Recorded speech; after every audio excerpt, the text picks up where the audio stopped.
not giving a fuck is imagining worst case scenario and being like, I can live with that. Yeah. What's up, party people? Mark Manson here.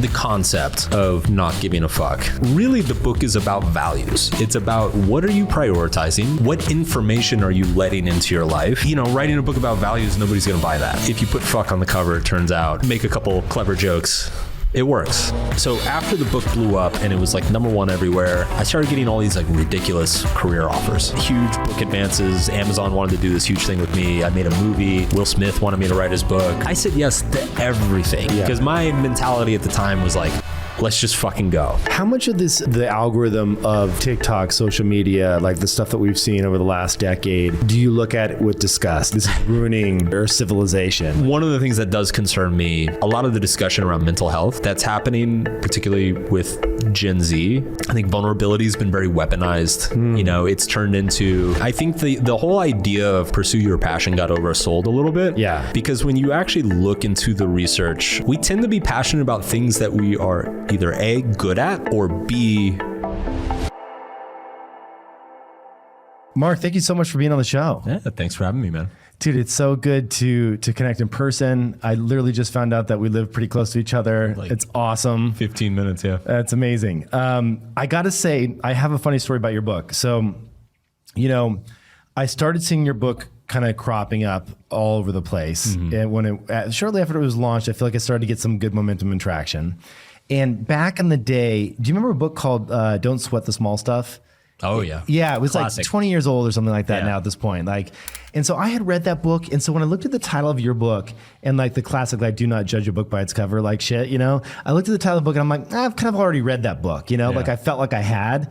And then sure shit, like every time I'd go to an airport, it's like right there. I'm like, God damn it. Like, and then like I'd have friends be like, oh no, if you picked it up, like, you know, and eventually it got to the point where I picked it up, I read it, and I realized like with Don't Sweat the Small Stuff, it was very much like you read 3 pages, like bathroom book, whatever, and you like pick up a little nugget or whatever.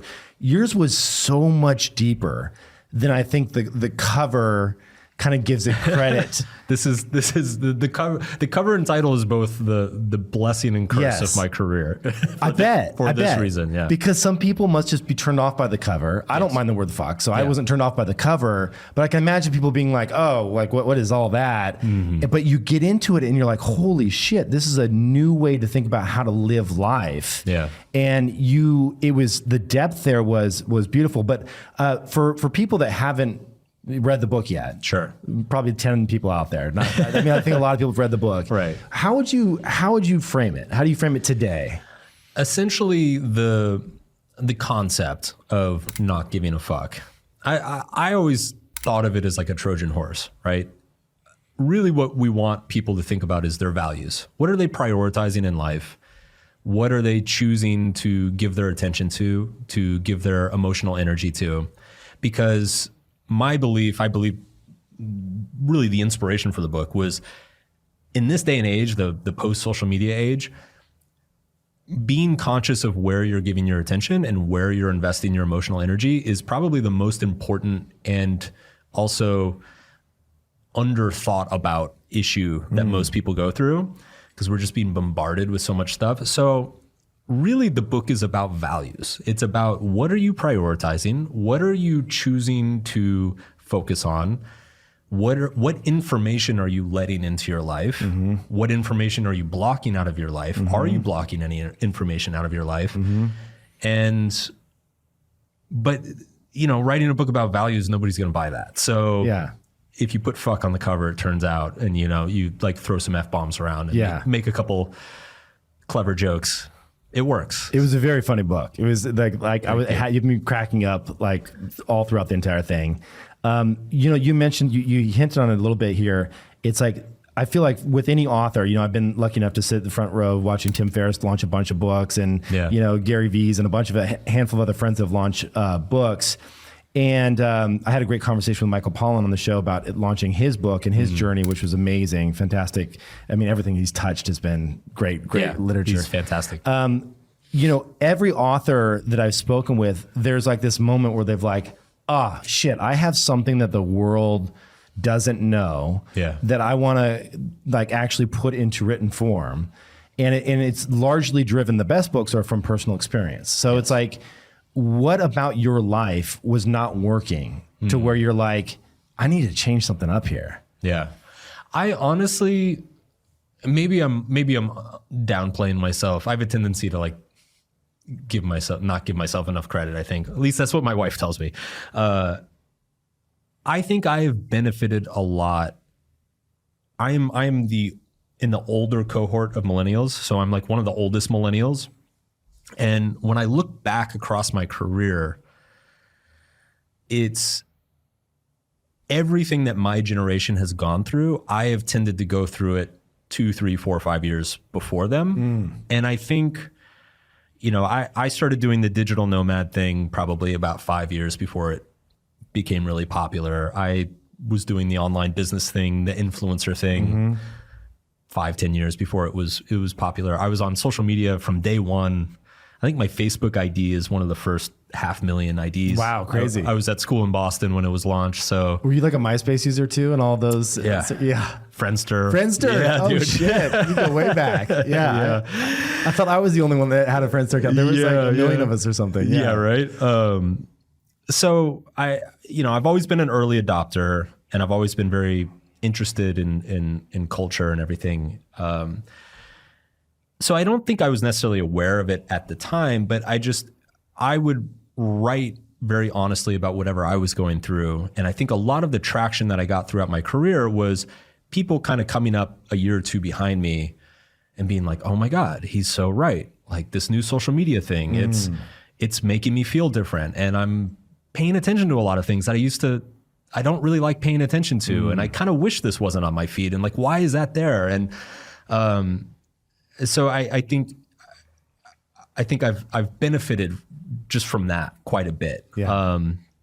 Being observant, writing clearly about what's going on in my life, honestly, like the things that I'm struggling with on an emotional level, a psychological level, but also just being fortunate enough to be a little bit older and a little bit ahead on the adoption curve. Yeah. What when you're putting together this book, I see hints of different types of philosophies like that are kind of interwoven. At one point, quite a ways in the book, you had mentioned Buddhism as being kind of like maybe an inspiration, or like, where did you pull from? Like, this just seems like it's so deep. I have to imagine that in the research mode of the book, like, did you pull from, were there historical figures that you're like, okay, this person got it right? Yeah. And, or like, was it all just personal like experience, or? So my personal background is in Zen Buddhism. So first of all, dude, we shared that. I had no idea. Really? Which flavor of Zen? Is it like what did you study? Like what it is, a classic Zendo? Like Zazen. Oh, I think like is it? I'm actually not familiar with the different sub sects. branches of Zen. Yeah. I didn't go that deep into it, but there was like a Zen Buddhist center in Boston when I was young, and I used to go to retreats there. Oh, that's fun. That's awesome. Had a Zen master there. And so I did that for probably 3, 4, 5 years, read a bunch of books, read a lot of DT Suzuki, and Suzuki's the best, man. Yeah, man. You can reread that book like 1,000 times and always pick up something new every time you pick it up. It's always relevant. Yes. Any stage of life. And what I loved about Zen is very much, it's like the practical, no bullshit flavor of Buddhism. You know, a lot of Buddhism, it has a lot of ritual. You know, you've got chants, you have mantras. Even some areas of Buddhism have their own kind of demigods, or I guess their version of like patron saints and things like that. A lot of mythologies. Zen is just like, shut the fuck up, look at the wall, and see what happens. Right. No, it's so true. And it's like eyes open, look at the wall, and just sit. Yes. Just sit. That's all the instruction you need. Yes. and there's almost like this deep skepticism in Zen of like anything that arises, any sort of insight or realization, like nothing is the solution. It's simply the introduction of a better problem. You know, it's, okay, you had that beautiful insight about your life there, but that's also something you can get attached to. And that's also something that can lead you into samsara and attachment and suffering. So even though you had that beautiful realization, don't get too attached to it. Right. And I just feel like that sort of wisdom is a little bit lost as somebody who was also a big consumer of self-help that is diametrically opposed to self-help. Self-help tells you, go to this seminar, you're going to have this big breakthrough and it's going to change everything. Right. And then you're going to be happy and successful. Forever. Forever. Right. And Zen's saying the exact opposite. It's saying that thing that you think is going to make you happy and successful, it might for a little bit, but it's actually the attachment to that's going to cause the next problem. Right. And you're going to have to go back to the wall and stare at it until you find your way out of that conundrum. Right. And that was very influential and profound for me, because when I started writing, I guess in the personal development space or the self-help space, I tried to really bring that with me of like, your life, okay, here are some psychological principles that, the really smart researchers at Harvard figured out around happiness. But by the way, that's not going to make you happy forever. Right. There's going to be another problem. It's going to be a better problem, but it's still going to be a problem, and you're still going to suffer, and it's never going to end. It's just like one endless stair step of suffering until you die. Yeah. I mean, you gave a great analogy one time around a homeless person and Warren Buffett. Yes. Yeah. Like, tell me about that. A homeless person has money problems. Warren Buffett has money problems. The only difference is that Warren Buffett's money problems are way more desirable than the homeless guys. Warren stresses about money. His whole profession is stressing about money, right? What to do about it, where to invest it, how to get more of it. It's just that you would much rather have his problems than the homeless guys. So this idea that we're ever going to arrive at some sort of state or place in our lives where like there's not a problem anymore, is not only is it false, but we delude ourselves actively. Like our mind is very much kind of set up to delude ourselves to not realize that. Mm-hmm. But isn't that part of the problem? The fact that we think there's not going to be any more problems?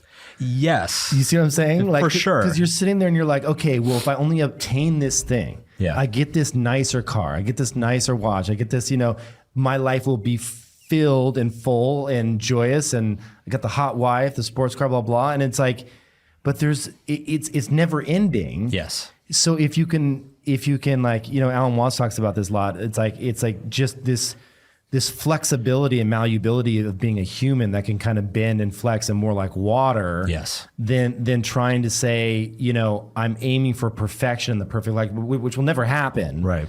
You're going to be in a hell of a lot better place mentally if you can have that level of flexibility. Absolutely. And this is, I don't think I talked about this in Subtle Art, but in my articles, I often talk about it as like, your brain is wired to play this game. The game is, X is going to make me happy. Let's go get X. Yeah.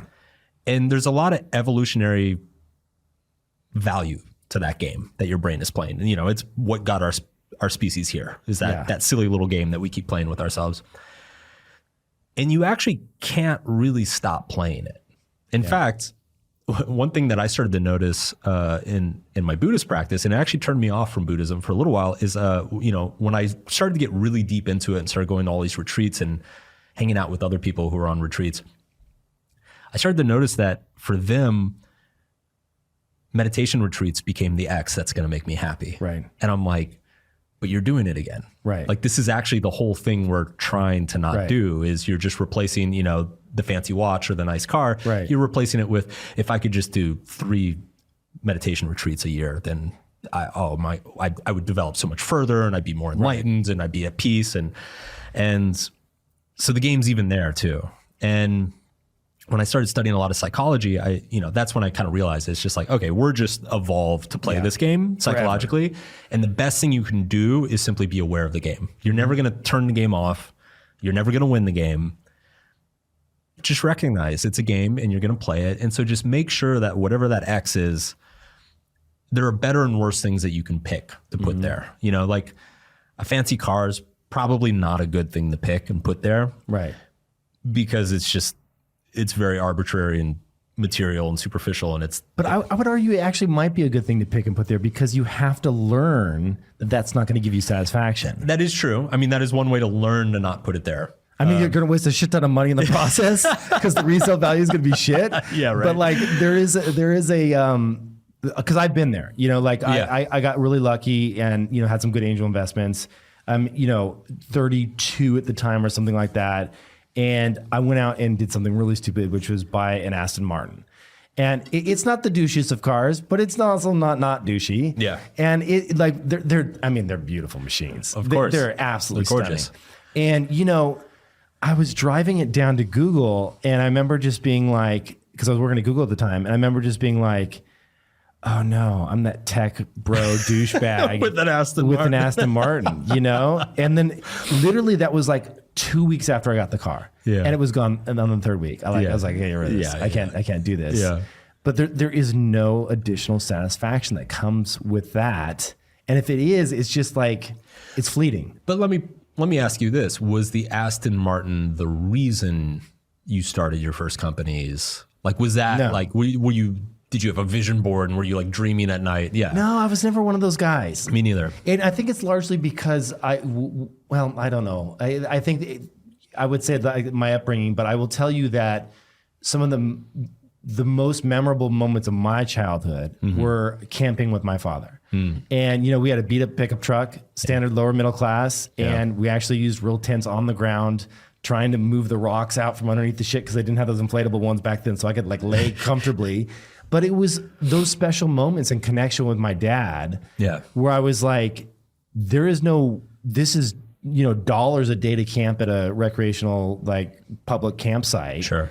Like, I don't need that to be happy, but yet there's something that like, as you start to gain more momentum in your career, you think, well, it's like this idea of this, like, this experience. Have you heard about experience stretching at all? So it's this idea that like you see a sunset and you're like, oh, it's a really beautiful sunset.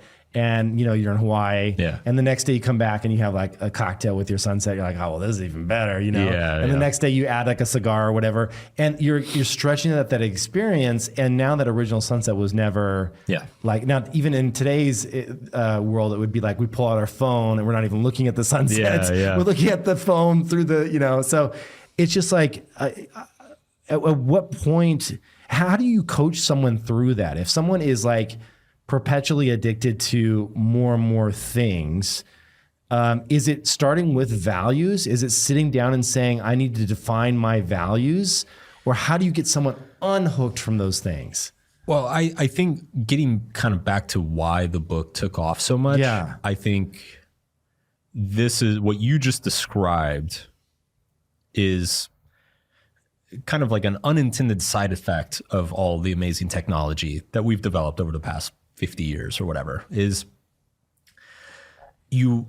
that set point for happiness, baseline happiness, keeps going up and up and up. You know, the cheaper airfare gets and the easier it is to travel to amazing places, the higher people's expectations adapt and the less satisfied they are with any given trip that they end up taking. And this happens across an infinite amount of dimensions and vectors.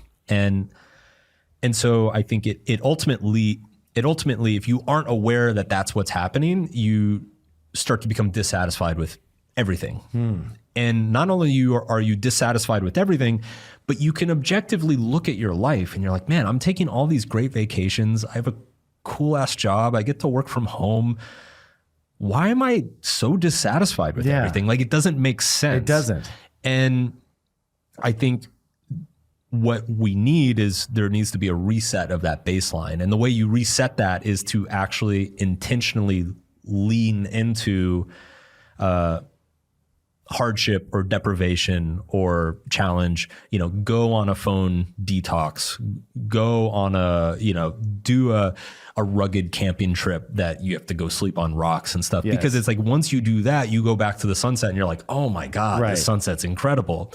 And so I think that's what we've been seeing over the last 10 years in a bunch of different ways, is that I think it's why a big reason why my work, you know, so much of my work focuses on the importance of struggle and pain in terms of actually leading to happiness. I think it's why we've seen Stoicism resonate so much with people. I think it's why you see you know, people like like Goggins and Willink have built these huge audiences, with that kind of military mentality of just like suck it up, like stop being a bitch, go for a fucking run. Right. Because people are realizing that like, I do need a little bit of struggle and hardship in my life because I'm not going to appreciate all the stuff I have otherwise. Yeah, it's so true. And I know you quoted Ryan Holiday in the book as well, I believe. Yeah. And he's been so instrumental in kind of bringing to the surface Stoicism after all these years. A lot of really good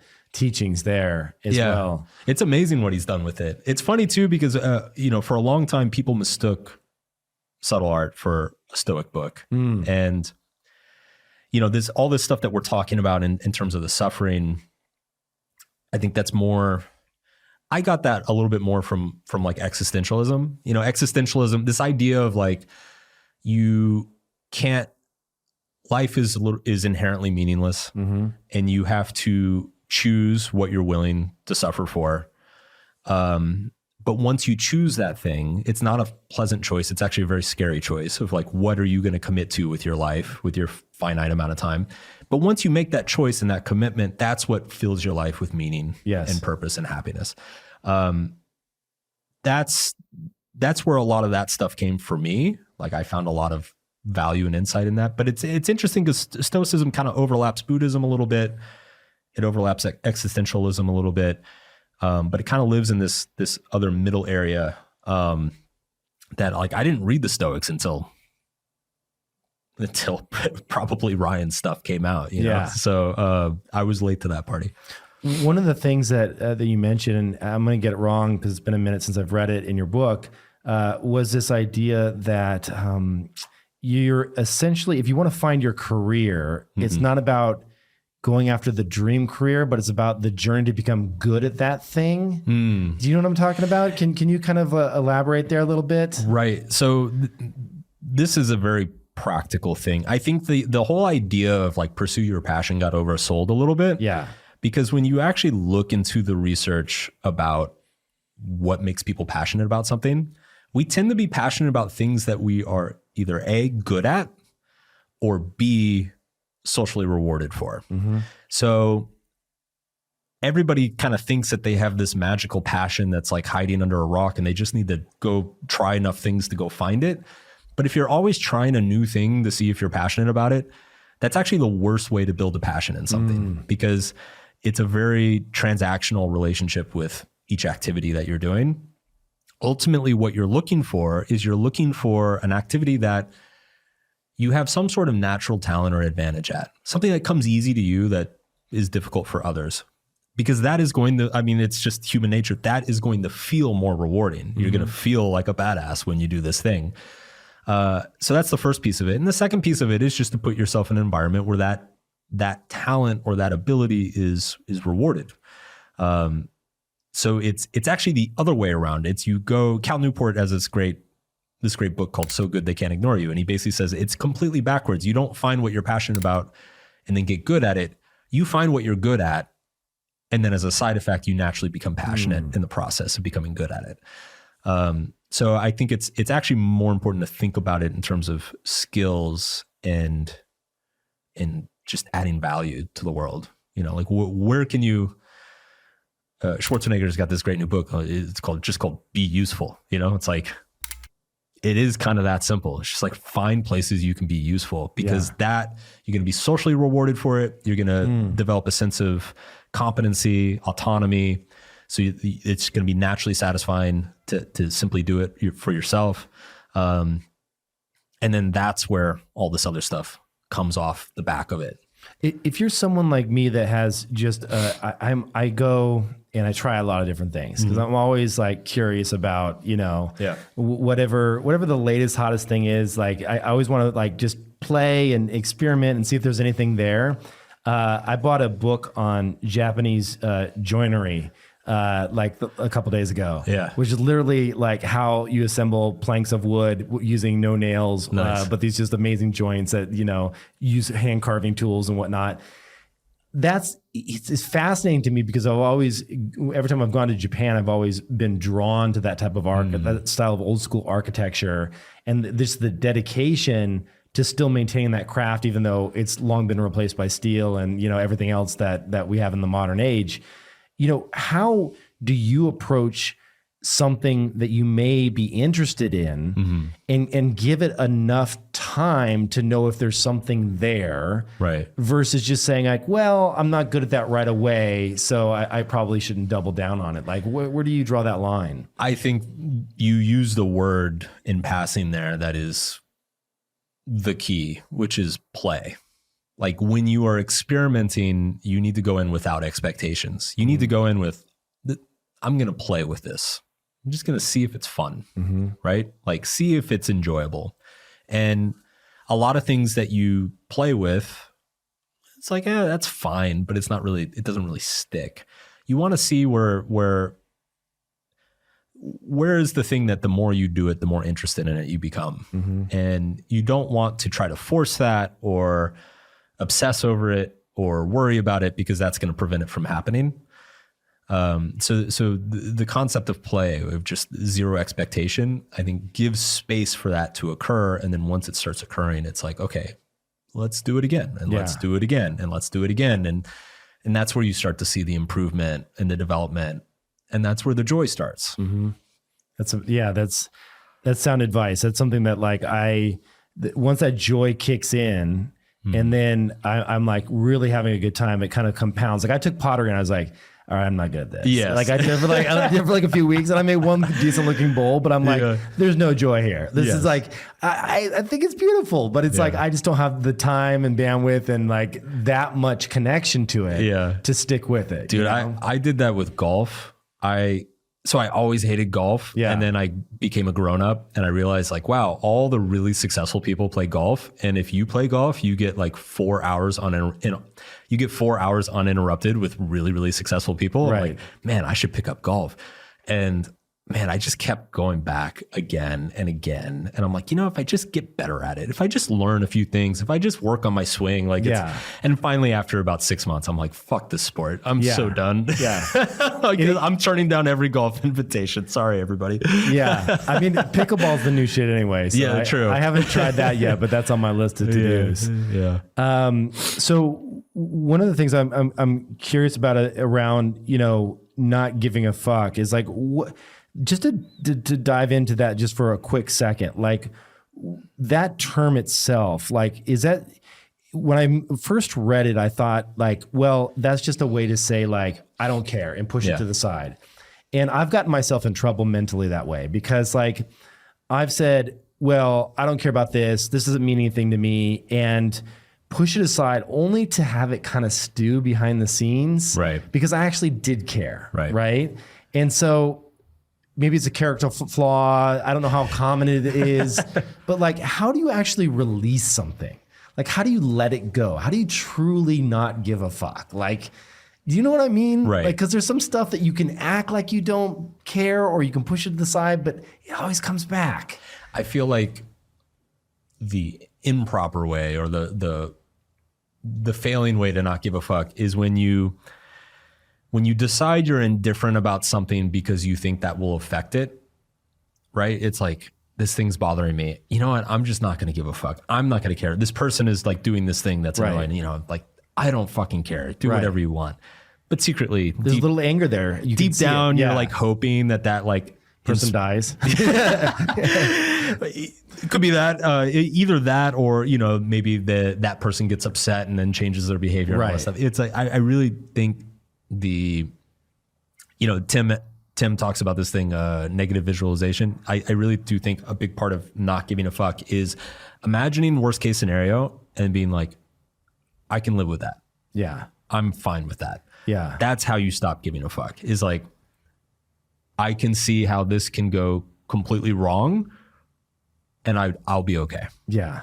That's super helpful. It scares me sometimes because I have such a kind of one of these minds that can really spin up the visuals, not in terms of like what I see, but how they feel. Right. And so I guess they wouldn't be visuals, but they you know, it's like picture like some stoic shit. It's like picture your kid's dead, you know, and you're like, Jesus, like you don't need to take it that far. Like, you know, it's like there's a cutoff. We crossed the line. But so here's the other thing too, is that, and I talk about this in the first chapter of the book, because I knew most of the people who are going to be coming into that first chapter are going to have this conception of just like, yeah, bro, I don't give a fuck. Yeah, exactly.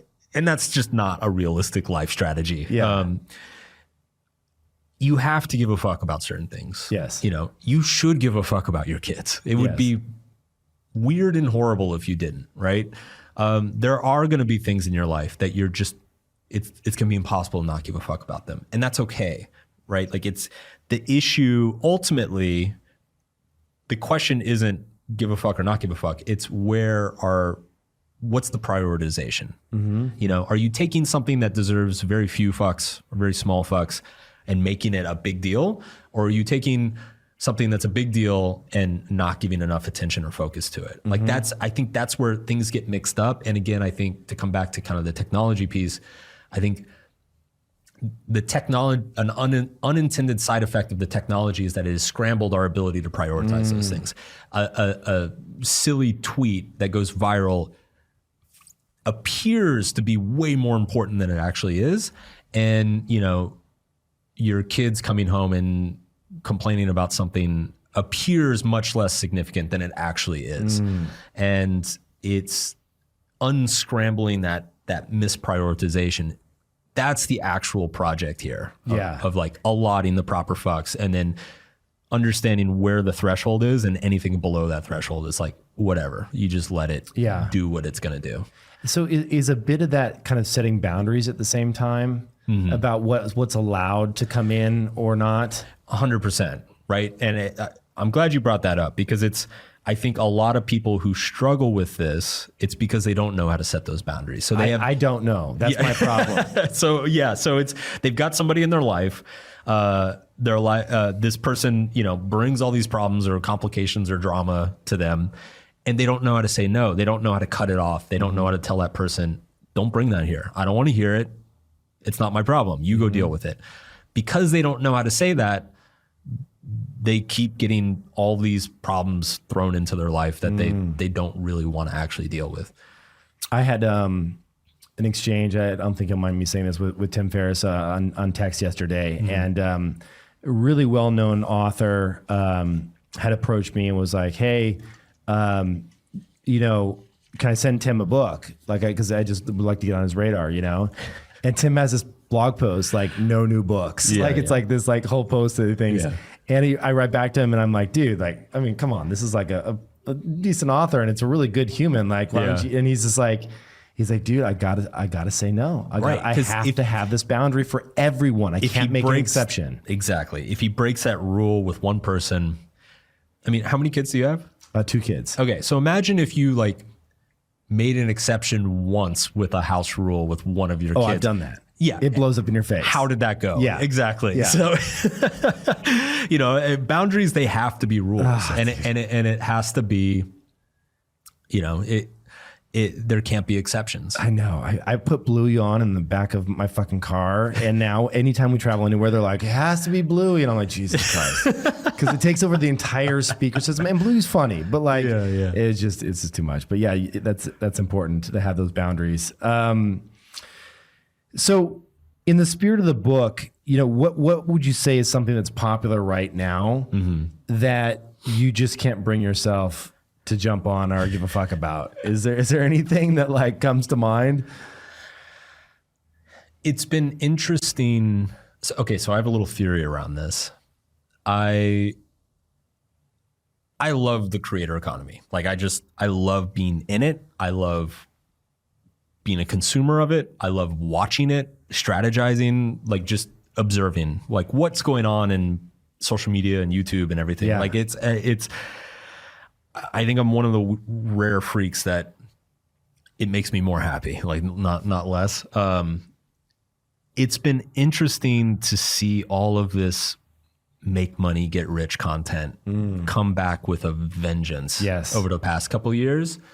And a lot of the people who are doing it, you know, a lot of them seem legit and are actually giving really good advice. But it's just so interesting to me that 5 years ago, 10 years ago, you know, if I wrote a blog article for like 3 steps to be a millionaire, half of my audience would have mutinied and left. They'd be like, what the fuck are you talking about? Right. Like, get your priorities straight. The bare minimum to get any attention. And now it's like now there are people that's all they write. Oh, of course. And they have and they're getting millions of readers. So I find that fascinating. And my theory behind it is that there's all of these highly educated laid off tech workers who maybe don't have a job, maybe want to start a company. Quiet quitting. Yeah. Everybody, all the remote work, everybody's sitting around at home. They're like, well, I'm already like working from home, working online. Like, how can I make a little bit more money? And so it's been interesting to see how economic realities and demographics and things like that, like feed into the memes of the moment. And but that's definitely something I didn't have on my bingo card. You know, it's like YouTube videos pop up in my feed now that I'm like, that's atrocious. I never would have imagined that would have 5 million views or whatever. So that's been really interesting. I mean, I find that sort of content, I mean, it's like the car thing, right? It's the Aston Martin thing. I look at that stuff. I understand why people watch it. I understand why it's getting so much traction. But I also understand like that's not really going to solve your problems. Right. But maybe you need to go through that to figure that out. Like most people do. So how much of this, the algorithm of TikTok, social media, like the stuff that we've seen over the last decade, do you look at it with disgust and are just like, this is ruining our civilization? Like, do you see it as that, or do you see? I mean, obviously, in certain contexts, like for me, like I don't know how I got into it, but like I just get like either the most insanely funny videos, which just have me. It's mostly like old Leslie Nielsen clips or something. Yes, that just have me like laughing my ass off. Or it's like, inspirational stuff, which some of that stuff is actually quite good. Sure. Like old greats. I just saw one from Hitchcock that he was talking about what makes him happy in life. Yeah. And it was just like, I'm like, oh, I'm better for having seen that, right? Yeah. But then I look at like, people around me, younger people that are related to me that are in their teens, and their feeds are just like, this push for perfection, this push for more, and I'm just like, oh my God, these people are fucked. Like, so, okay, here's something the make money thing is a little bit, what's the word I'm looking for? Not indifferent, but like, benign, it's there. It's not necessarily a bad thing, but it's also not something I'm like super hyped about. One of the things that does concern me is a lot of the discussion around mental health that's happening, particularly with Gen Z. I think there are a lot of really good terms that their definitions have been construed by the algorithms and by things getting repeated. Terms like vulnerability, I think vulnerability has been very weaponized. It's turned into what real vulnerability is like me coming on here and being like sharing a personal thing in my life that maybe makes me a little bit uncomfortable, but being okay with the consequences and saying, you know what, like this is who I am and that's okay. That's a very healthy form of vulnerability. Yeah. What we're seeing a lot more of these days is a lot of TikToks of people like bawling their eyes out and being like, here are all the horrible things that have happened to me. And it's very much constructed and designed to get attention and sympathy. It's not really an authentic sharing of like, hey, this is who I am for better or worse. I haven't seen this, like vulnerability porn or something like where it's just like, that's a perfect term for it, is vulnerability porn. And it's, I think a similar kind of destruction of the term of trauma has happened. Trauma, I think, is been incredibly overused. And what's worrying about that to me is that when it comes to psychology, definitions matter, because one of the things you see in psychology is that expectations have a significant vote in how we perceive reality. So if the most obvious example is the placebo effect. So if you're in a double-blind study and doctor gives you a placebo, you might feel better. Yeah. And you might think you got the medicine. And part of that is because you expect that taking a pill is going to make you feel better. In fact, the placebo effect is so powerful that they have studies that even when the doctor tells you this is just a sugar pill, it's not going to do anything, you feel better afterwards. Right. And it can change biomarkers, which is just fucking nuts. it's insane. It's totally insane. Like you're like, the cholesterol will drop in some people, and you're like, how the fuck did this happen? So what we're seeing, there's a little bit of a definition creep going on with psychological terms right now, which is the bar of what trauma is gets lowered. It got lowered for every decade for multiple decades. And then I'd say in the last 10 years, it's gotten lowered every year, to the point where it's like, I got stuck in traffic. It was traumatic. Or my teacher gave me a bad grade. It was traumatic. Right. And that worries me because when you start defining things as traumatic, you will start experiencing them as traumatic, even if they're not, because of that expectation effect.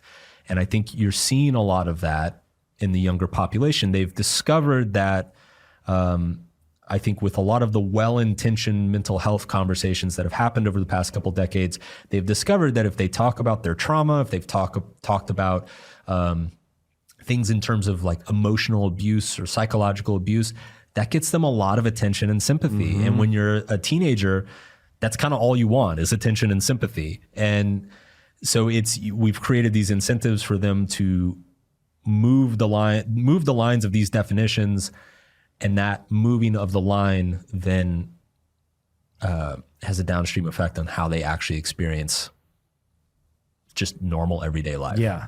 It's like, because there's certain shit that's just going to happen to you that should be considered normal. Yes. That you don't need to, like, if you put it in the bucket of trauma, then you're actually giving it more power. Yes. By classifying it as such. Absolutely. And don't get me wrong, there are very traumatic experiences that people need to seek out therapy for. Like, yes. No doubt. But not everything. Yes. No, there should be a hard line. Yeah. Right? It's like life sucks. Things are going to go wrong. If you got oat milk versus soy milk in your latte, like shit's going to be okay. Right. Or even unless you're allergic to it. Then you're fucked. Yeah. Or something even as like consequential as being dumped or failing out of school. Like those are legit awful experiences. They're very, very hard, but they're not insurmountable. And right. In fact, they're completely surmountable. And in fact, I would argue that to be a well-functioning adult in the world, you should be able to surmount those challenges of that level, right? Like getting dumped, getting your heart broken, having a mean teacher who fails you, for arbitrary reasons. Like this is life. Yeah. Like this is fucking life. Right. And so you better learn how to deal with it. I think about this a lot, by the way, because when I have a couple little kids, yes, it's like there is this natural parenting thing that kicks in. Don't want to throw my wife under the bus, but a little bit more in her than it does me. Sure. Where it's just like the protection nature. Yes. And it's just like, oh, don't do that thing. Don't run too fast because of this. And in my head, I'm like, okay, if this goes sideways, like how bad is it going to be? Right. And it's like, because I want them to have a little bit of grit. And it's not grit. You can't tell someone about a mistake. No. They have to experience the mistake, because that's when it gets cemented in the brain. Yeah. It's like, so these things have to be learned through experience, not just through reading a book. Yeah. So that concerns me a lot. A lot of the mental health culture in conversations that happen around that concerns me. It's things like trauma, vulnerability, they've been kind of fetishized. Yeah. And it's, especially in my industry, subtle art was very much written to kind of just be a big middle finger to conventional self-help. Yes.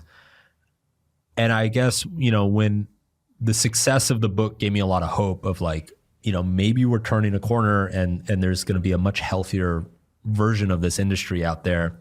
And I do think that's true to a certain extent. I look at people like James Clear and Gretchen Rubin and Tim and myself and Ryan, like the fact that we have such big audiences like that gives me a lot of hope. Yeah. But But man, it's like Michael Myers, dude. Like that touchy-feely woo-woo, coddle every problem you've ever had in your life, tell you it's not your fault, tell you that the world's evil and you don't deserve this. Like, that's just fucking people even more, taking vulnerable people and then like just making it worse.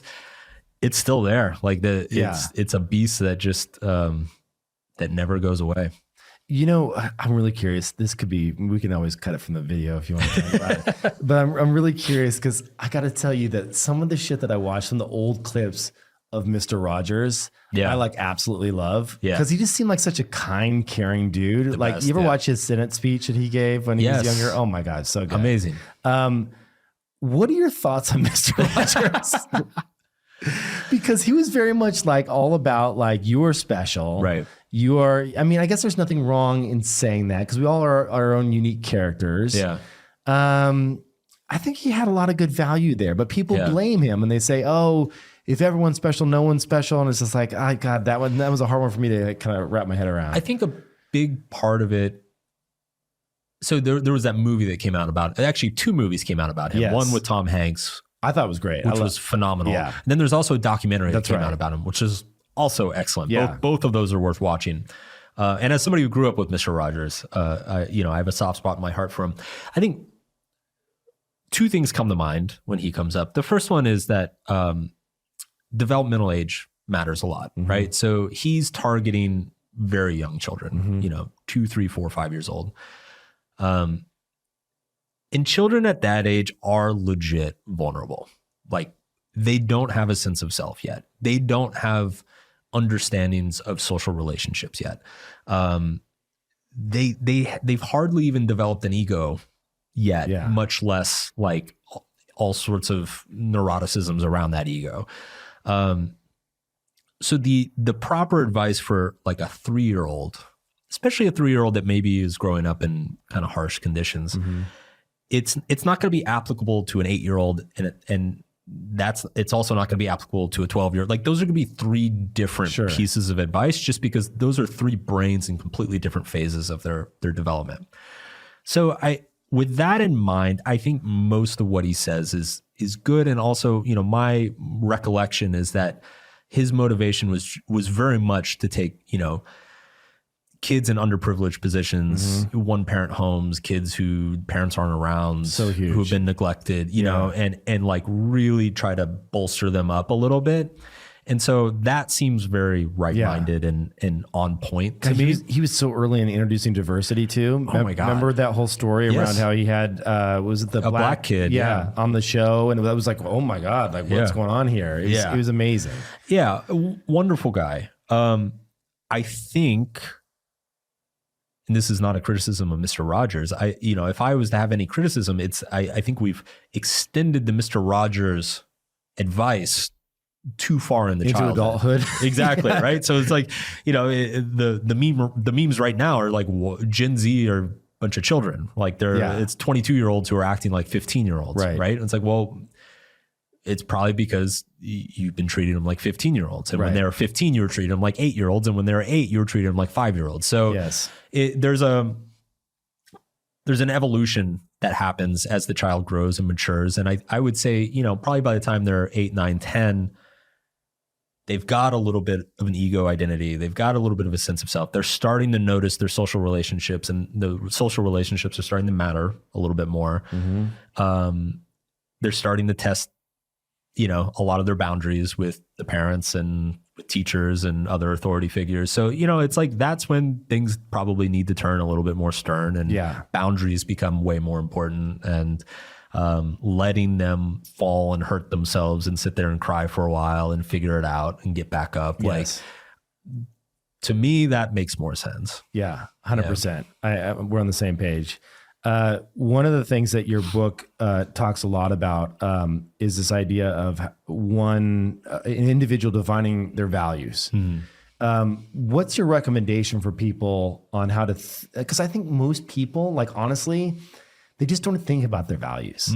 Like it's just not even like, if you sat down with an average friend and be like, hey, give me your top 10 values. They'd be like, well, I don't know, value my weekends. Yeah, right. What are you gonna say? Like, you know, so I like steak. yeah, I like good filet. I like a beer. Like that's what might give you my friends. Like, what do you? How do you think about it? Is this a process for you? I mean, it's an ongoing thing. Yes. Obviously, because your book is very much about this never being something that's like set in stone. Like you'll be a different person, or you'll change your beliefs a few years down the line.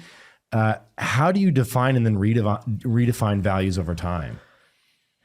Well, I think the first thing to understand is that if you don't define what you value, the people around you will for you.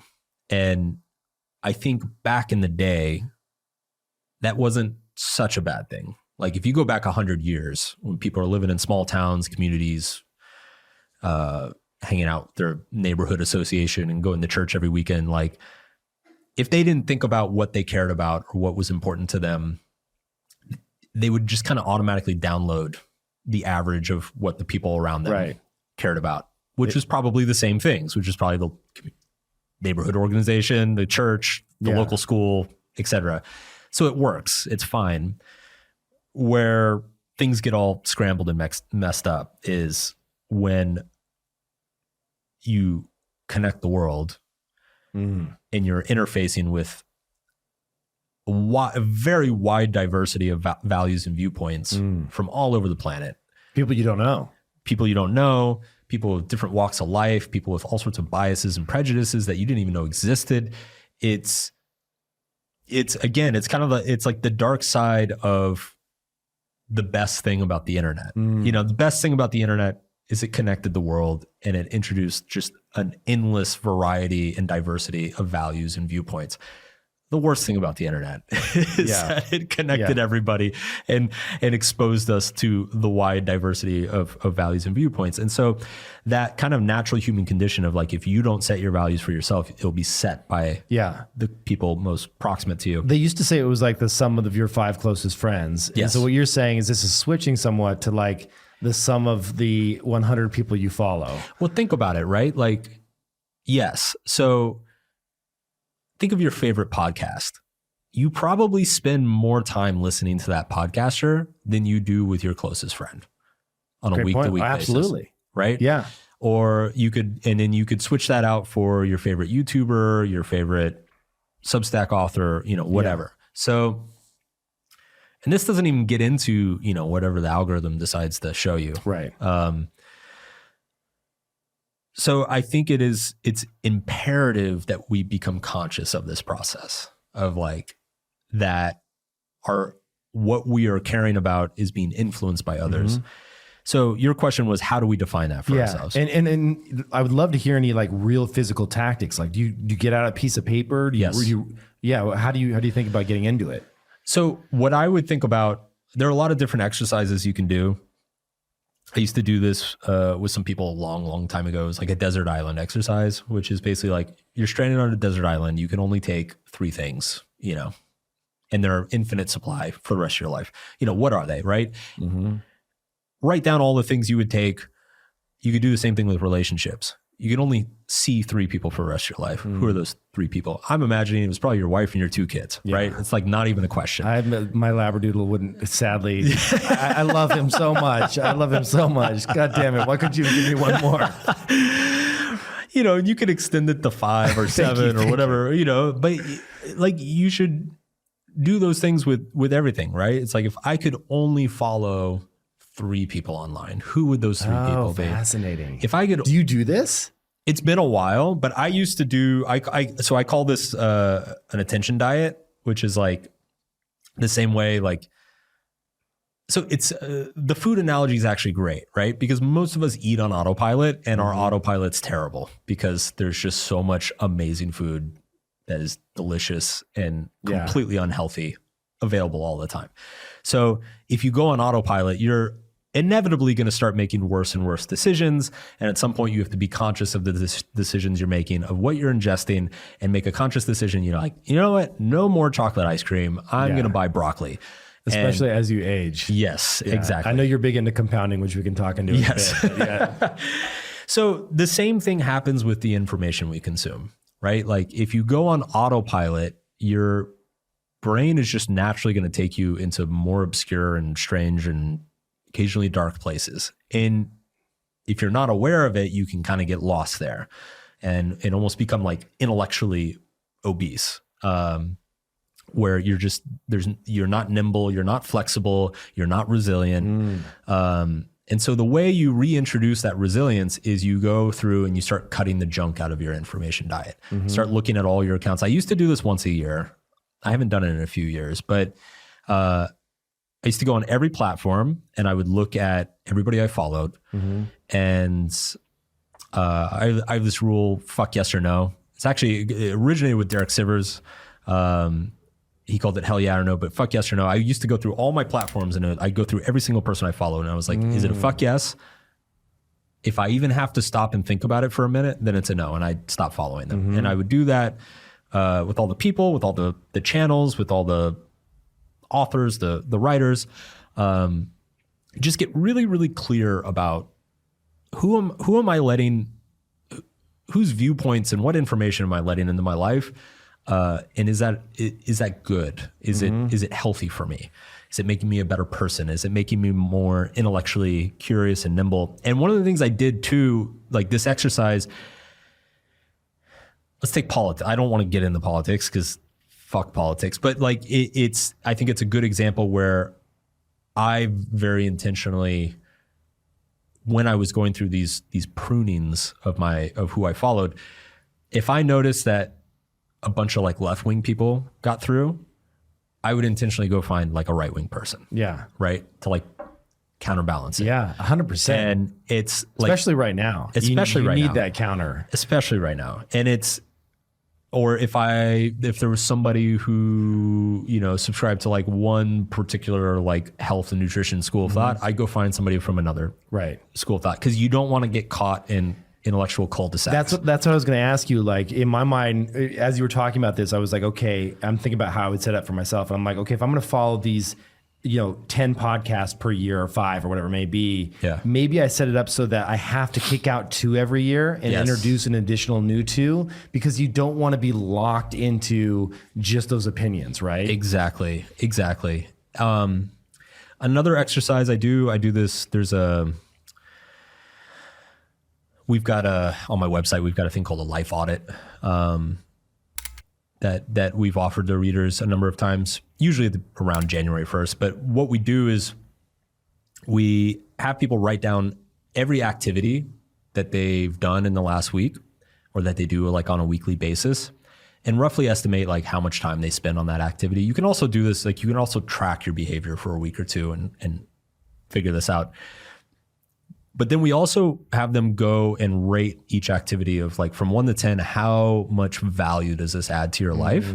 And then you go and like match up how many hours you're spending and how much value it brings. And like people are often completely shocked at like the thing they're spending 15 hours a week doing is like a 3 on the value scale. And the thing that's a 10 on the value scale, they're spending 2 hours a week doing. I love that.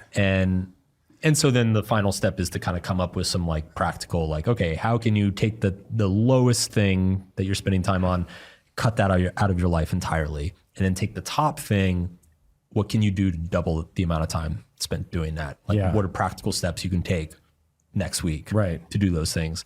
So I think, a lot of exercises like that, you can, and it's a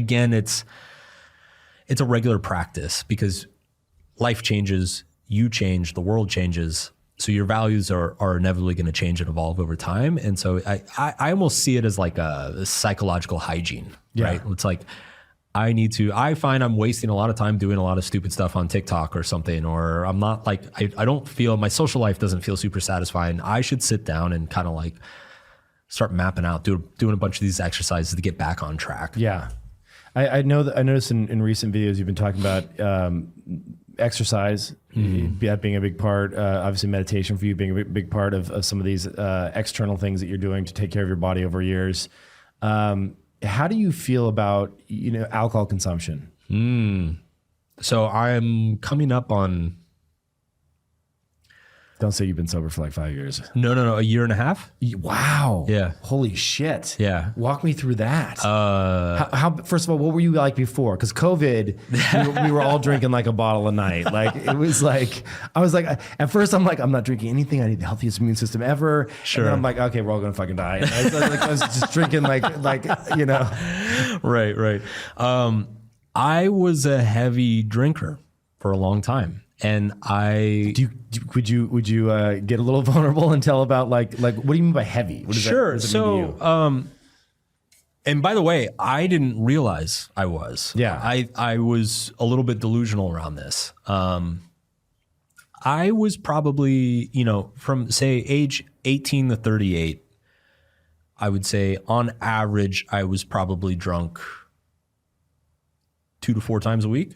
Okay. Which, what do you mean by drunk? Because this is where it gets not very tipsy. confusing. Like not like a glass of wine. Like, well, you adjust over time. So like, I'll tell you. Let me give an example through my lens and tell me if this maps to you.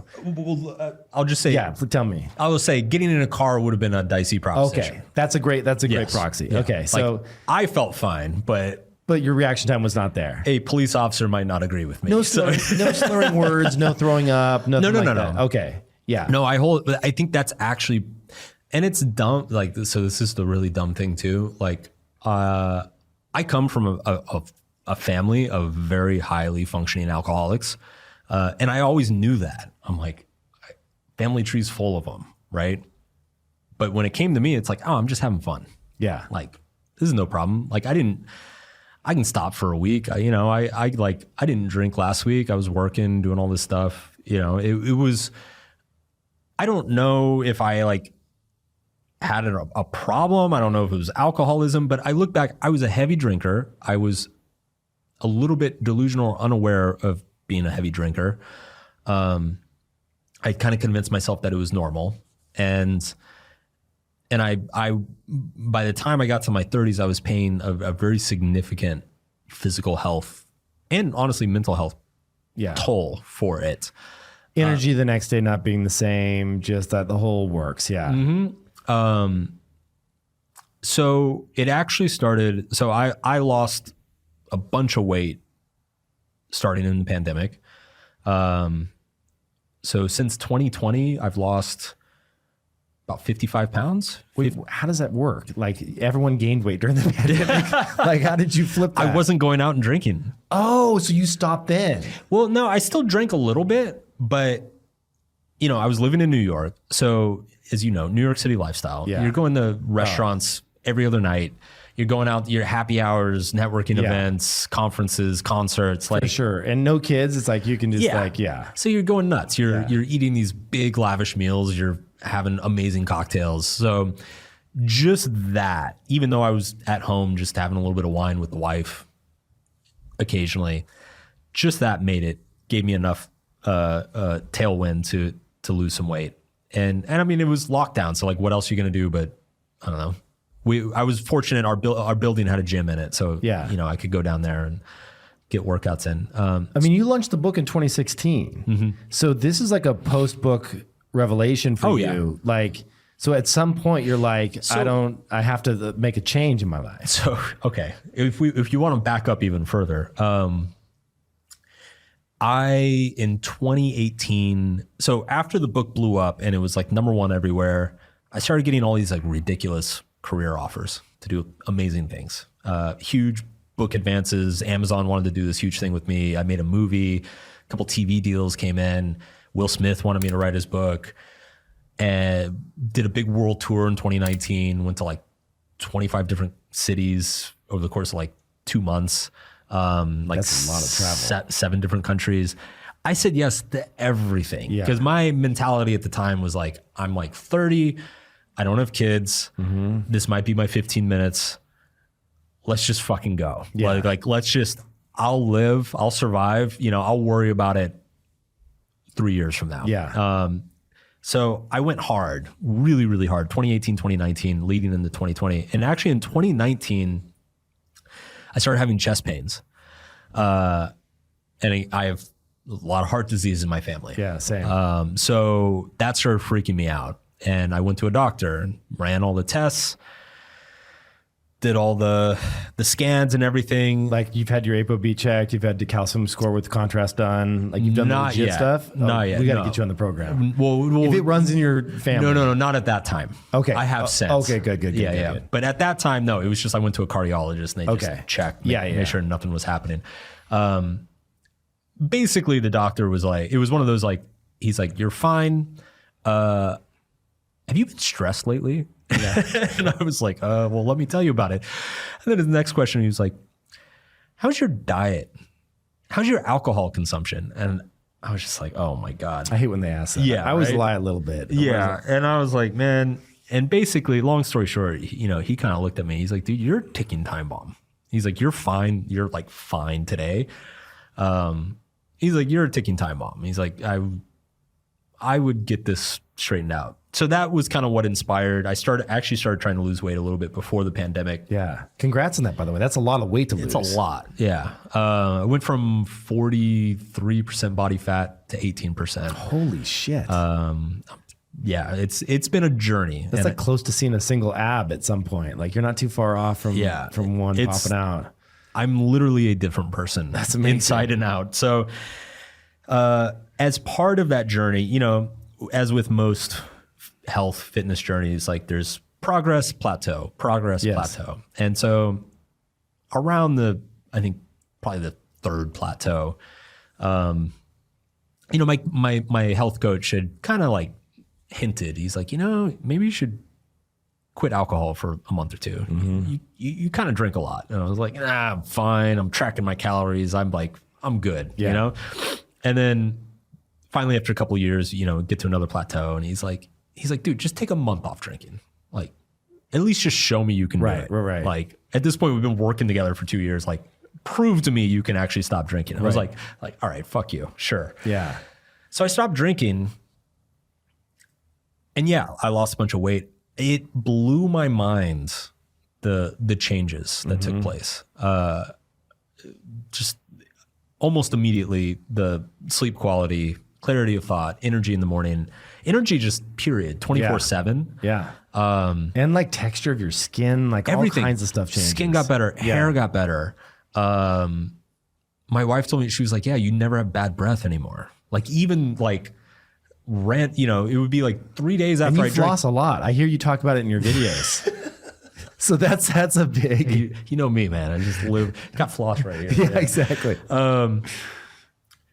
Crazy stuff, just like crazy stuff. I found my emotions were more level.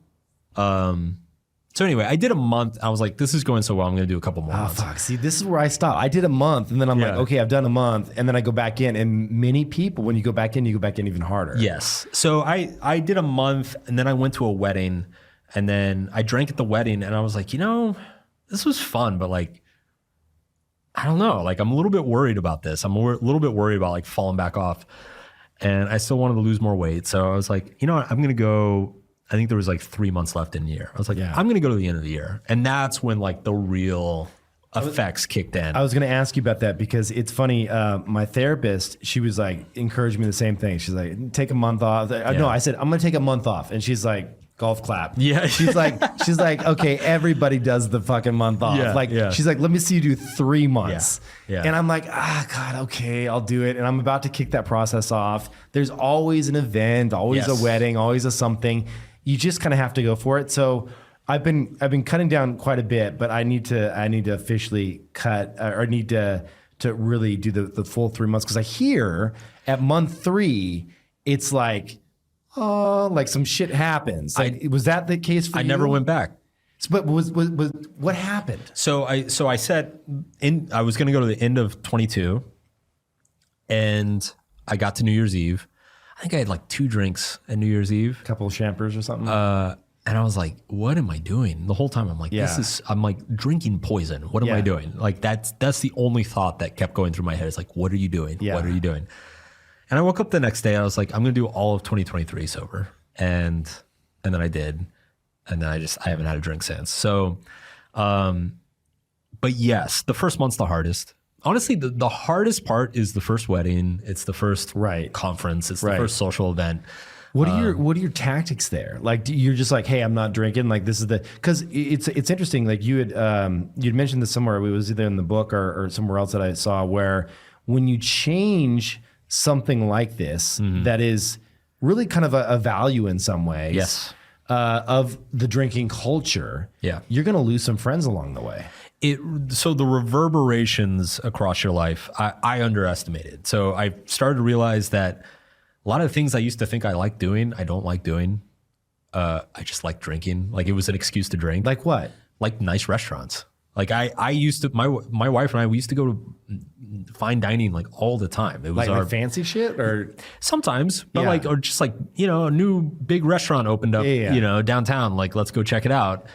That used to be a really fun thing. We used to do that all the time. Yeah, we do that now. It's like our date night. Yeah. We'll like find like a hot new restaurant, and then you try and get in, and if you can get in, you go. And then of course you're gonna have amazing cocktails. Right. And you're like, well, fuck, I gotta try this like smoked fucking whiskey thing. Exactly. And it's like, well, I'm already spending $300 on dinner, so I might as well just like really enjoy it and get a nice bottle of wine and do this and that. And we realized, like, wow, this is like not nearly as cool sober. Like, I mean, it's still cool. No, don't get me wrong, but it's definitely not the same experience. And I started realizing, like, we hit a point where like I just told her, I'm like, I think I'd rather just cook and like hang out and watch Netflix or something. Yeah. You know, so you moved to the home game. Yeah, that's a big piece. Huge thing. You can go to dinner now though and enjoy it, or no? For sure. But it's just not.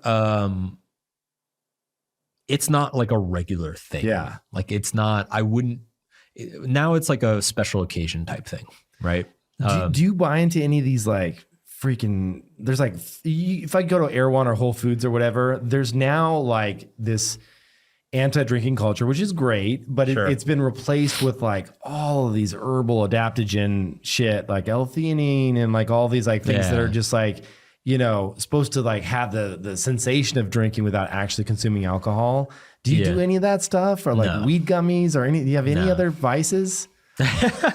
my vice is my vice is caffeine, is energy drinks. I think you almost like ketamine. I was like, oh Jesus. I was like, I gave up alcohol and went into ketamine. Yeah. No, I'm not a big fan of the alcohol replacement. First of all, they're like, they generally loaded with sugar. Yes, so it's 100%. Like, that's just going straight to your gut. Yeah, it's really unhealthy. Just water. You know, it's cool. Yeah. I mean, it's one way I described this to a friend recently. I was like, the drinking life is volatile, unpleasant, but very exciting. Sober lifestyle is stable, pleasant, but boring. Mm-hmm. And you have to be willing to make those trade-offs, right? Like, you're going to get, because I remember when I drank, and I had friends who would stop drinking or stop going out. I was like, man, they're so boring. Yeah. Like, what do they do all weekend? That's so fucking boring. And yeah, it is boring, but you're happy. Yeah. And you feel good. Yeah. No, it's so true. It's like you wake up that next morning. It's so funny because for me, it's like this thing where it's like, can I get to 7:30? Yeah. If I can get to 7:30, then I'm good. And then I'm like, okay, I'm wrapping up. I got past it, blah, blah. Sure. And then if you haven't had any drinks and then you go to bed and you wake up the next morning, it's like the clouds part and you're just like, it's the best. Oh, like it's amazing. And then I got this freaking cold plunge. Yeah. And so now I do a single cup of coffee. Yeah. I do the cold plunge, and I swear to you, that's better than 2 martinis. Dude, like, it's amazing. 6 a.m. on a Saturday and a cold plunge. Fuck. Yeah. Fuck. Are you hitting the cold plunge? Fuck yeah. Dude, that's the new martinis on Friday night. It's for sure. But so the funny thing about the social thing, like, that was the hardest thing for me. It's like going to a wedding, not drinking, going to a birthday party, not drinking. Yeah. First of all, everybody around you is drinking usually. Second of all, it's for me, like, I had a lot of social anxiety. Well, I should say I do have a lot of social anxiety. I used to say I had social anxiety when I was young. I think I just buried it in alcohol. But I do tend to have social anxiety in like large groups. Yeah, same. And it made me realize, first of all, that alcohol was medicating that. 100%. Makes it so much easier. The second thing I realized was, and it took me a few times to realize this, because I would go to a social event, I wouldn't drink. I'd be bored and I'd want to leave after an hour. Yeah. And I felt really guilty. I was like, man, I'm like ruining this for myself, for my friends. Like this sucks. But after a few times I realized, I'm like, wait a second. If you don't enjoy hanging out with them sober, they're not your friends. Like you shouldn't go to that party because you don't actually enjoy them. Right. Right. And That's a good that point. was a really tough pill to swallow. Yeah. Really tough. Yeah. And so did you swap out? I mean, some friends kind of fell by the wayside and they'll still be, I've had a couple things like this where I'm still really friends with them. Sure. We're just not tight like we used to be. Yes. You know, that's It's kind of the different. way it goes. Yeah, It's different. It's different. Yeah. Happy belated 40th birthday. Thank you. This is just a couple weeks ago. Yeah. Yeah. Yeah. I know that, not because I stalk you, but because I watched a video that you put out Sure. that had, it has a shit ton of traction. Yeah. It's like, what is it? 40 things I wish I knew. 40 things I know at 40 that I wish I knew at 20. Right. Yeah. And so I pulled out just a handful of my favorites. Okay. And I was wondering if we could just jam through them real quick. Sure. And cover them as a way to kind of like wrap up because you have some nuggets in here. Yeah, man. That are really good. First of all, the whole video was cut insanely well. Do you have like a whole video production team you work with? Yes. Like, yes. That's awesome. I'm going hard on YouTube right now. Good. So. I'm glad to see it. Yeah. All right. So I really like number 3, Okay. which is the only failure is not trying. The only rejection is not asking. The only mistake is not asking for anything. Success and failure are fuzzy concepts that only exist in your mind before you do something. Yeah.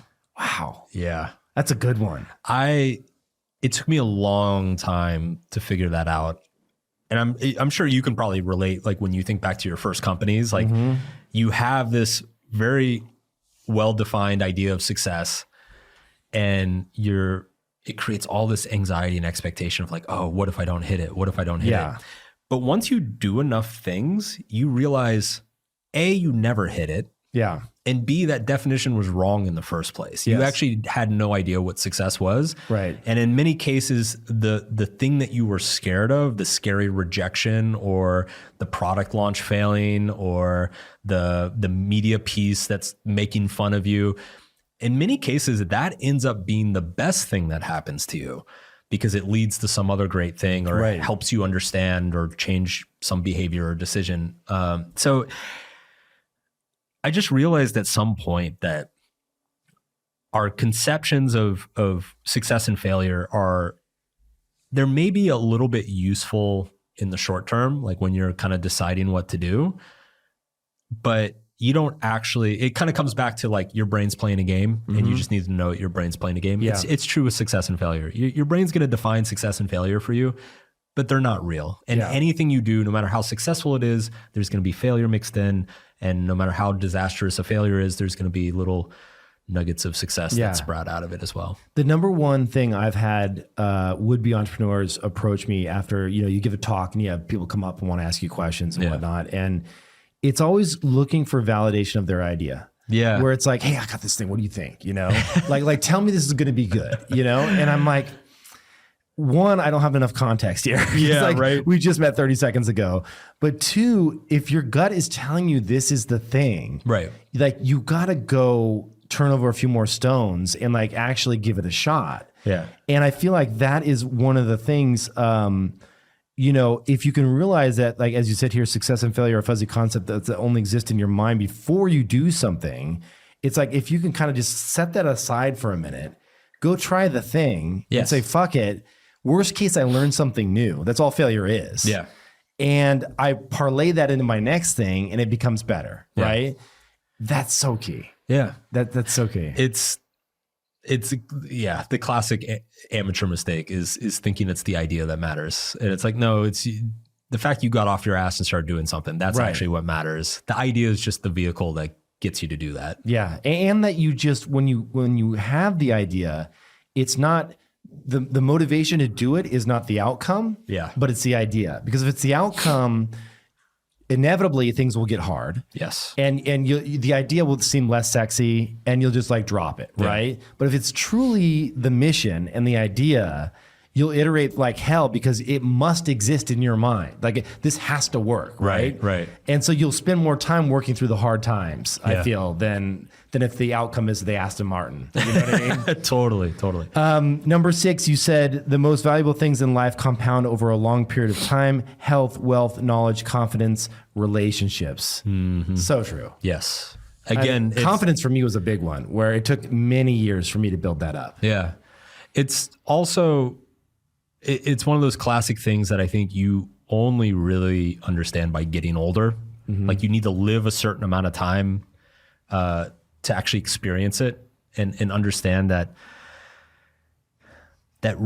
like a true deep level of confidence, very much in the same way a true like deep wealth is built through a long series of ups and downs, short-term volatility that is like moving up and to the right gradually over year Exactly. for 20, 30. And if you pull out far enough, you see that it's actually a smooth line, but it feels very much like short-term volatility. Oh, Yes. it is in the moment. Yes. And I think that analogizes very well to relationships.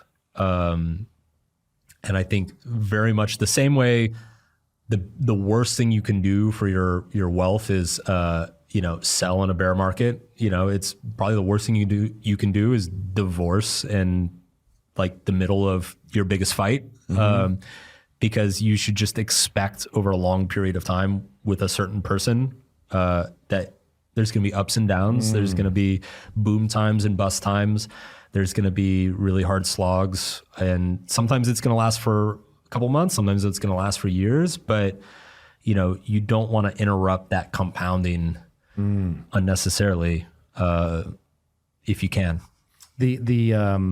The relationship piece I found that was really interesting, because you talked about how you're not just marrying like someone you love, but you're marrying a financial partner. Yes. What did you like? How many different things? It was like 6 different things. It was like, you're not just picking a romantic partner. You're picking like a therapist, a teacher, a counselor, a career advisor, a investor, yes, a business partner, a co-parent, a roommate, a best friend, a travel buddy. There was like a bunch of them. And it was so funny when I posted that, I got a bunch of blowback from that because people were like, this is unrealistic. I shouldn't have to expect my partner to be all these things. I'm like, you're clearly not married. Yeah. Because anybody who's married is just like sitting there nodding their heads along. Yeah. It's like, they are those things whether you like it or not. Exactly. It's like, it's not like you can be like, hey, this isn't my investing partner. It's like, or my, like, so yeah, exactly. And it's okay for one party to say, hey, I got this, or I want to take a bigger role here, an outsized role here. Absolutely. In this particular responsibility. I actually think, that's one of the best pieces of relationship advice is realizing that you'd be crazy to make everything 50-50. Yes. Like people are different. My wife is better at a lot of things than I am. I shouldn't be doing those things. Right. So, I think the best couples are very realistic about that. Yeah, very true. That is, this idea of everything must be 50-50, I think is just setting us up for failure. Yeah. Because we all have our strengths and weaknesses, and why not just identify those and celebrate them? Yeah. If like my wife is like really good at a shit ton of stuff, and she's definitely a lot smarter. She's PhD in neuroscience. So like when she tells me something, some research that she's read about, certain ways to raise our kids, like I need to be paying more attention to that. Yes. Because she's the researcher. It doesn't mean I can't disagree with it or have a different perspective on it, because I think honestly that kind of like back and forth and healthy, if you can get to a point of a healthy back and forth in a debate that doesn't drain you, which is hard for me sometimes, it leads to a better outcome than any one person just making a decision. Totally. This one's really good. Number 9, taking responsibility for your problem. So like you should take responsibility. It alleviates more suffering than it creates. Yes. I think people who avoid responsibility avoid it because they're afraid of the added suffering, right? Like if they have to admit that they are responsible for their problems or what's hurting them, or that it's on them to take action to fix things, that it's very intimidating and it's very scary. Yes.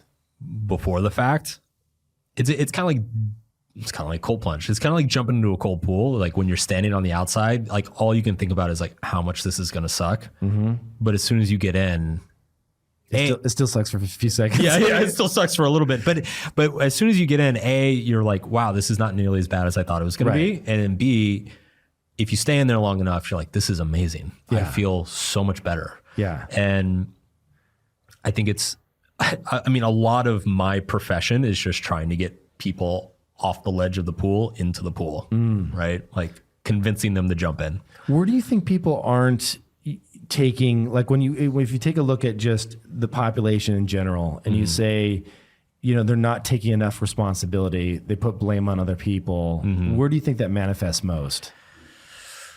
Ooh, it's a good question. I mean, I see it a lot in relationships. Generally people who, I generally find that the more unhealthy a person's relationships or the more failed relationships, the less responsibility is being taken by either person. Because they say, well, this person was an asshole. You because did of this, and like right. And if that happens enough times, you have to be like, maybe there's something with me a little bit. Exactly. Yeah. And generally, when you see really happy couples, it's two people who are very good at taking responsibility for the shit they contribute to whatever issue or problem is going on. I think you see it a lot. I've never worked in the corporate world, but from what I've heard, you see it a lot in the corporate world. It's like, well, my boss is just a dumbass and doesn't know what he's doing. And, it's his fault that our team is missing their numbers. Right. You had this great example in your book where you talked about someone that thought they deserved a raise. Yeah. And they were like, hey, well, I should, I'm a great employee. I've done X, Y, and Z. But in reality, they were just blaming their boss for not giving them a raise or whatever. And like, they didn't ever ask for it either. Yeah. Because they were afraid. And so they're not actually taking responsibility for that outcome. Right. They're just complaining about what's not happening. Right. Because if they took responsibility for it, A, they'd have to ask. That's scary. And B, they might hear, no, you're actually not worth that much. Right. Which is terrifying. Right. Right. So, but at the same time, how will you ever improve unless you get that feedback? Exactly. And because, so again, it's like the pool, right? So it's like you go ask the boss for the raise. The boss is like, no, I don't think you deserve it. And here are the 3 reasons why you need to get better at A, B, and C. You'll be upset for a day or two, but by day 3, you're like, oh my God, now I know what I need to do. Now I know how to move up, right? And it's going to feel, you're going to be better off for it. Yeah, makes sense. Couple more real quick. You give power to who you blame. That's kind of more along the same lines. Yep. But what do you mean by give power to? When you blame somebody for something, you are giving them credit for whatever it is. And in an obvious situation, like let's say I walk out of here and I get hit by a car, right? It's like I can blame the driver of the car. We'll give them credit for hitting me, right? That's an obvious situation where like, okay, yeah, I had nothing to do with that. I think when there's like fuzzy abstract situations where you say like, I'm shy because my mom never encouraged me to go out and make friends. Mm-hmm. Well, now you're giving your mom power over your entire social life.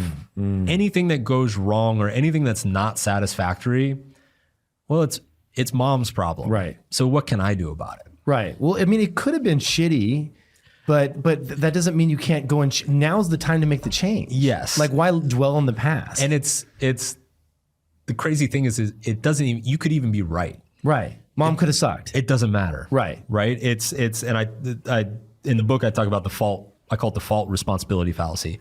It could be mom's fault that you're socially anxious, but it's not her responsibility. You still got to go meet people. You still got to like develop social skills. Right. It's not my fault I get hit by a car, but it's sure as shit my responsibility to recover and get better.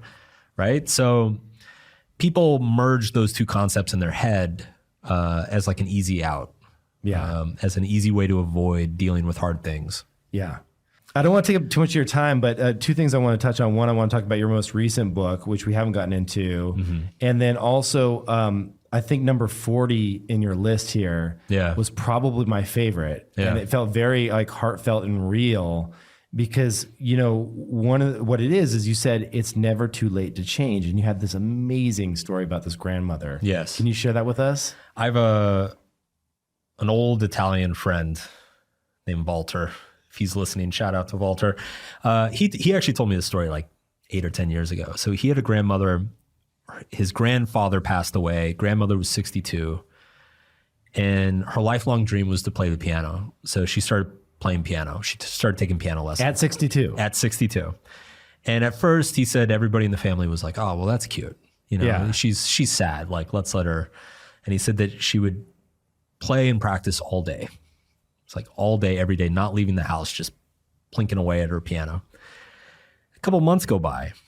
The family starts to worry about her. They're like, you know, Nana, what are you doing? Like, you're 62. Come on. Like, it's time to get out of the house. I know you're sad, you know? And she's like, no, I need to practice piano. She's like still playing like 8 hours a day.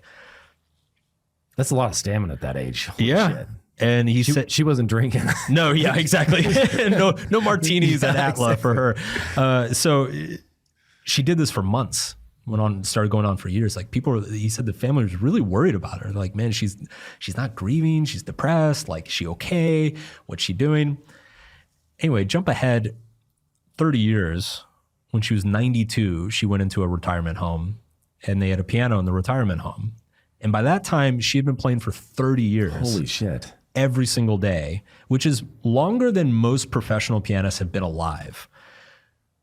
She went into this retirement home and was playing Bach and Rachmaninoff and Chopin and Mozart. Which is insane given how your finger dexterity must be at 90. Yeah. Like, to have that skill, even at 90. And he said that everybody who met her was like, oh, you must have been a professional musician. And she was like, no, I started in my 60s. And nobody believed her. They're like, that's funny. Yeah. And she's like, no, really, I started in my 60s. And so I love that story just because we lose track. I don't know. We're so like youth focused in our culture. And it is true that I think the rate of change slows as you get older, but the change never stops and it's never too late. And I think we lose sight of how much time is actually left. You know, like I just hit 40. I imagine you're in my mid 40s, late 40s. We're like probably, given our like demographics and everything, we're probably just below half through our life. Yeah. Which is crazy to think about. We're not even halfway through our adult lives. We're maybe halfway through our professional lives. Yeah.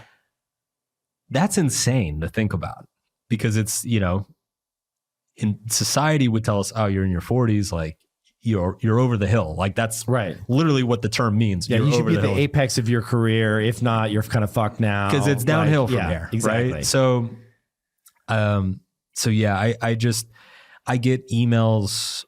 One of the most common emails I get from readers is people saying, you know, I just read this article. I'm 55. My wife just left me. Is it too late? I'm like, what are you talking about? Yeah. I'm like, what are you talking about? No, of course not. It's better late than never, right? 100%. Like there's nothing immutable that happens past a certain age. Yeah. I love that. Great way to end.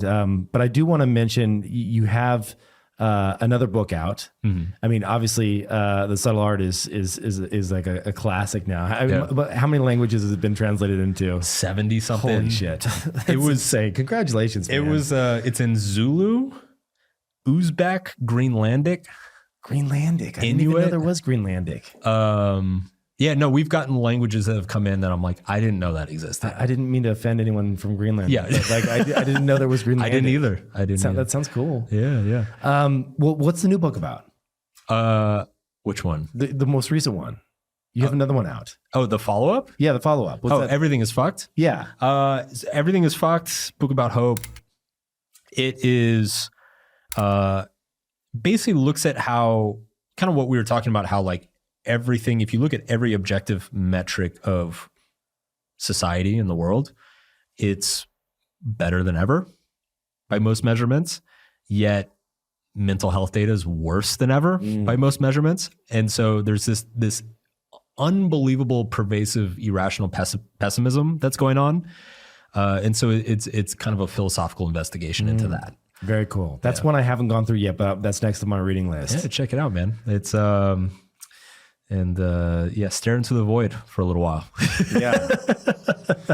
This has been so much fun. Yeah, man. Thank you for coming on. And where can people find you? I mean, your YouTube channel is insanely good. Thanks, man. Can we point people there? Is that Sure. the main place? Also, your blog as well, obviously. Yeah, markmanson.net is the blog, YouTube channel, going hard on that. Launched a podcast about 4 months ago. Oh, nice. What's it called? Subtle Art of Not Giving a Fuck podcast. Pretty straightforward. And and then I'm on every social platform. So That's awesome. Yeah. I gotta go check that out. And we're neighbors now. So yeah, we gotta are. hang more often. Yeah, man. Be great. All right.